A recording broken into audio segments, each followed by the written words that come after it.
India की listed companies ने अपनी मार्केट कैप $4 ट्रिलियन क्रॉस करी अभी रिसेंटली, आपने देखा ही होगा। एंड उसका सबसे बड़ा कारण है नई नई कंपनीज के आईपीओ आना, नई नई कंपनीज के लिस्ट होने की वजह से ये सब हो रहा है।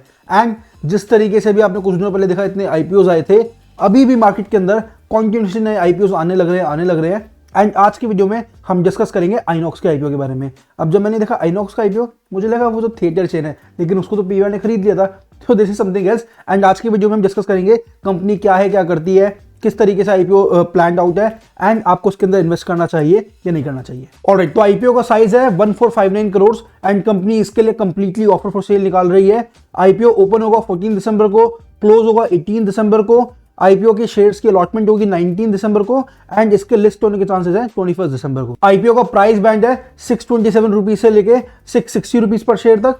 एंड जो इसका मिनिमम लॉट साइज है दैट इज 22 शेयर्स एंड आपकी मिनिमम इन्वेस्टमेंट कम से कम होगी 14,520 रुपीज की। ये तो गई आईपीओ की डिटेल्स। अब डिस्कस करते हैं कंपनी क्या करती है। कंपनी मेनली इनकॉर्पोरेट हुई थी 1976 के अंदर एंड इसका मेन काम है क्रायोजेनिक इक्विपमेंट को मैन्युफैक्चर करना, सप्लाई करना। अब क्रायोजेनिक इक्विपमेंट होते हैं मेनली, क्रायोजेनिक का मतलब होता है लो टेम्परेचर्स, तो वो इक्विपमेंट जो हेल्प करता है लो टेम्परेचर्स मेंटेन करने के लिए। अब वो कहाँ पे हो सकते हैं, लेट्स से रेस्टोरेंट के अंदर फूड को सही रखना है तो उसके लिए कंट्रोल टेम्परेचर चाहिए आपको एक हॉस्पिटल के अंदर डेड बॉडी को ढंग से रखना है तो उसके लिए आपको कंट्रोल टेम्परेचर चाहिए। तो बहुत सारे इसके यूज केसेस होते हैं। अब मैं अगर आपको कंपनी स्पेसिफिक बताऊं तो कंपनी मेन इंडस्ट्रियल गैसेस में डील करती है, एलएनजी में डील करती है और क्रायो साइंटिफिक चीजों में डील करती है।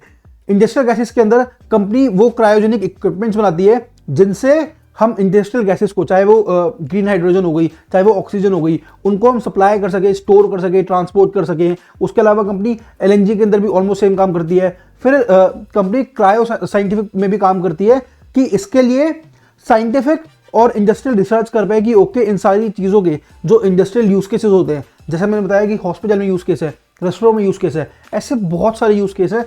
तो यूज केस के अंदर कैसे इंप्रूव करा जाए ताकि और बेटर तरीके से हम काम कर सके, तो कंपनी उसकी रिसर्च में भी काफी काम करती है। अब मैं आपको इस पर अपना फीडबैक दूं कि आपको उसके अंदर इन्वेस्ट करना चाहिए या नहीं। इससे पहले दो चीजें आप देख लो। सबसे पहला, की परफॉर्मेंस इंडिकेटर्स आपकी स्क्रीन पे आ रहे होंगे। आपको अगर ये पढ़ने आते हैं तो इससे आपको काफी अच्छा आइडिया लग जाएगा कि कंपनी की करंट फाइनेंशियल पोजीशन क्या है, क्योंकि ये भी बहुत जरूरी होती है। देखो, ऑब्जेक्टिव्स आपको पता लग जाए वो अच्छी चीज है, आपको की परफॉर्मेंस इंडिकेटर्स पता लग जाए, ये दोनों चीजें आपको पता लग जाए ना, तो आपको आइडिया लग जाता है कि ओके कंपनी का एक्चुअल क्या करंट पोजीशन है एंड क्या वो करना चाहती है। तो की परफॉर्मेंस इंडिकेटर्स ये रहे। एंड ओवरऑल अगर कंपनी के ऑब्जेक्टिव्स की बात करूं तो कंपनी के मेन दो ही ऑब्जेक्टिव्स है। एक कि उनको जो भी उनके प्रमोटर है उनके शेयर्स को बिकवाना है, सिंपल। और दूसरा क्या है कि वो चाहते हैं कि स्टॉक मार्केट में लिस्ट हो जाए, कंपनी को थोड़ी सी विजिबिलिटी मिल जाए, क्योंकि अब आईपीओ आ रहा है, न्यूज बन गई। अब मैं भी तो वीडियो बना ही रहा हूँ ना, कंपनी के बारे में बता ही रहा हूँ ना, तो कैसे ना कैसे ये एक तरीके से कंपनी को प्रमोशन मिल जाता है बहुत ज़्यादा, तो जो अल्टीमेटली किसी भी बिजनेस के लिए बहुत बढ़िया होता है। तो कंपनी के ये ही दो मेन ऑब्जेक्टिव्स हैं। अब इस आईपीओ के लिए मैं कहूँगा कि आप थोड़ी सी रिसर्च करके करना इसके अंदर, क्योंकि देखो अल्टीमेटली अगर आपके पास लिमिटेड फंड्स हैं तो डॉम्स का आईपीओ भी आ रहा है। आज से कि आप उसमें लगाओ तो ज़्यादा बेटर है। बाकी आप अपनी रिसर्च करो, मे बी ये इससे ऊपर चला जाए, क्योंकि मैंने इससे पहले भी प्रेडिक्शन दी थी, 4 प्रेडिक्शन दी थी, 3 सही रही, 1 गलत रही, तो मे बी ये अच्छा कर जाए। बट आई से कि डॉम्स आप ज़्यादा प्रेफर करना। एंड इसमें भी अगर आप करोगे तो थोड़ी सी ज़्यादा रिसर्च करके करना, क्योंकि एक पब्लिक फेसिंग ब्रांड होता है ना, तो उसको ज़्यादा डिमांड मिलती है। अब Tata technologies in itself company बहुत स्ट्रांग है, बट फिर भी उसके पास क्योंकि टाटा की गुडविल थी इसलिए उसने इतना अच्छा परफॉर्म करा। अब ये हो गया टाटा। यहाँ पे डॉम्स के चलो कुछ लोग तो जानते हैं, इस कंपनी को बहुत लोग नहीं जानते हैं, बट फिर भी आप अपनी रिसर्च करो।